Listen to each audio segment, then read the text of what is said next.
Hi guys! Hi everyone! Good evening! This is Manay Gina and welcome back sa aking YouTube channel.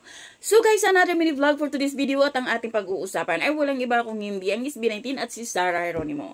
Kasi guys, alam naman natin na nagkaroon sila ng collab no, ni Sarah G at ang SB19. Ngayon siyempre, ang dami talagang napahanga, napawaw at ang ganda-ganda din naman kasi ng umaaligid na song. Sobrang ang dami talagang sinasabi nila sana magkaroon ng concerts ang SB19 at saka si Sarah G. Pero kasi yun nga, ang sabi nga ni Sarah G is nililigawan niya ang SB19 na sana magkaroon sila ng concert. Pero yun nga ay wala pang sagot ang SB19. Siguro, hindi naman kasi agad-agad na pagdesisyonan.